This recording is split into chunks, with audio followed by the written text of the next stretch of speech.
HK6 TV నిజంగా కూడా మీకు మీకు చేతులెత్తి కాదు కాళ్ళు మొక్కి మీకు రుణం తీర్చుకొని అది తప్ప ఇంకా ఏదైనా అవకాశం లేదు కాబట్టి మీ అందరికీ కూడా నిర్ణయం తీసుకున్నాం. జై జై భారత్ జై మోడీ అన్న ఏది ఉన్నా నేను ఇప్పుడు మళ్ళీ అదే చెప్తున్నా, రేపు చేసేది కూడా అదే. మన నిరాడంబరతనే మనకు గుర్తింపు తెస్తుంది, మనం మాట్లాడే విధానమే గుర్తింపు తెస్తుంది, మనం నిలబడే తరీకా, మనం మాట్లాడే తరీకా, మన పద్ధతి, పెద్దవాళ్ళకి ఇచ్చే మర్యాద, చిన్నలతో నుంచి పంచుకునే ప్రేమ, అక్క చెల్లెని మాట్లాడే విధానం, ఇవే మనకు ఓట్లు తెచ్చినాయి తప్ప ఏ కుల సంఘాలకు చేసిండనో గుళ్ళకు చేసిండనో కాదు. అది ఒక నమ్మకానికి మనల్ని నమ్మడానికే చేసిన పని కాదు. అది కార్యక్రమం దేవుని కోసం చేసింది, లేని వాళ్ళ కోసము గట్టిగా ఇతరం చేసిందే తప్ప వేరే ఉద్దేశంలో లేదు. అది ఏ వీడియో చూసినా ఓటు మనం అడగలేదు, ఎక్కడ కూడా ఓటు వేయమని కూడా మనం చెప్పలేదు. కాబట్టి ఇది మీరు అర్థం చేసుకోవాలా, ఇది ఖాళీ మీ కష్టం మీ ఫలితం. మీరు వాళ్ళు మందు పైసా పంచుకుంటూ పోతే మీరు కాళ్ళు మొక్కుంటూ పోయారు చూడురి, అది గెలవడం మనకి ముఖ్యమైన కారణం. ఏ ఒక్కరోజు లీటర్ పెట్రోల్కి ఆశపడకుండా, ఏ ఒక్కరోజు మందు కోసం ఆలోచించకుండా, వీడికి వస్తే ఆ భోజనం తప్ప ఏముండదని తెలిసిన, తప్పు పనికి సపోర్ట్ చేయడని తెలిసిన, మన తప్పుంటే ఆయన దగ్గరకు ఓడు వేస్ట్ అని మీకు తెలుసు, తెలిసినా ఇంత కష్టపడ్డారు చూడండి. ఇది ప్రజలకు ఉపయోగపడే కార్యకర్తలు, ఇది పార్టీకని కన్నా ప్రజలకు ఉపయోగపడే కార్యకర్తలు. మీ వల్లనే ఇవాళ ఇది కామారెడ్డి నియోజకం రాష్ట్ర వ్యాప్తంగా దేశవ్యాప్తంగా తెలిసింది. ఏడికి పోయినా కామారెడ్డి ముఖ్యమంత్రిని ఓడగొట్టిన కామారెడ్డి రమణారెడ్డి అని మాట్లాడతారు. ఇది విషయం.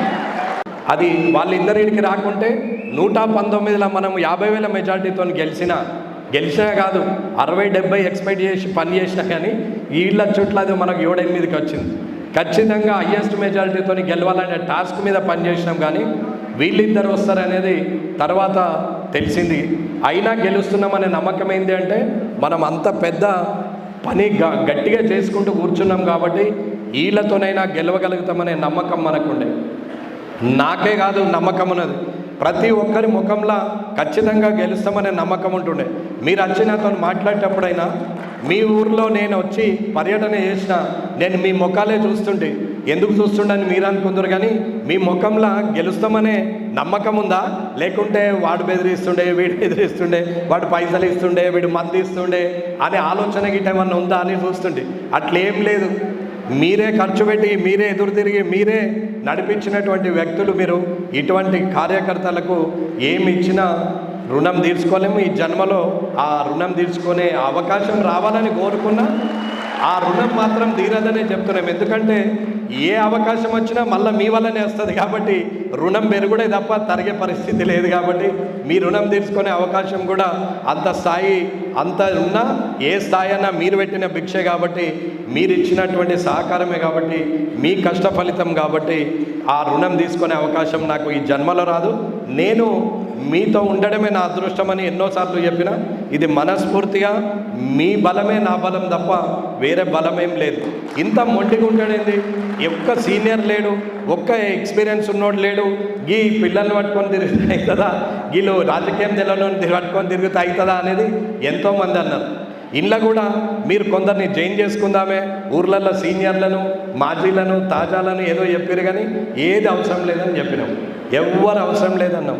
ఎందుకంటే రాబోయే ఎలక్షన్లో మీరే వార్డు మెంబర్ల నుంచి మొదలు పెడితే జిల్లా పరిషత్ చైర్మన్ దాకా మీరుండే పరిస్థితికి రావాలనేది నా ఆలోచన. కాబట్టి నేను ఎవరికి ఆ అవకాశం ఇవ్వద్దన్న ఇవాళ ఒక్క పెట్రోల్కి కూడా ఆశపడని మీరు రేపు పొద్దున అవసరం పడితే మీరు వ్యవసాయం చేసుకొని, మీరు మీ వృత్తి చేసుకొని, మీరు మీ కూలీ చేసుకొని అందులకెళ్ళో 100 రూపాయలు ప్రజలకు పెడతారు తప్ప ప్రజల జేబు నుంచి మీరు మాత్రం తీసుకోరు. అదొక్కటే నమ్మకం నాకు. ఆ నమ్మకమే మనలను చచ్చిపోయే వరకు మనల్లా ఇట్లనే భారతీయ జనతా పార్టీ ఖాతాలోని కామారెడ్డి నియోజకవర్గం ఉండాలా.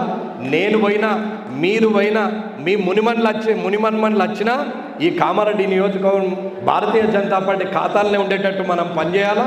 మనం పెడితేనే అది అవుతుంది అని చెప్తున్నాం. శ్యాంప్రసాద్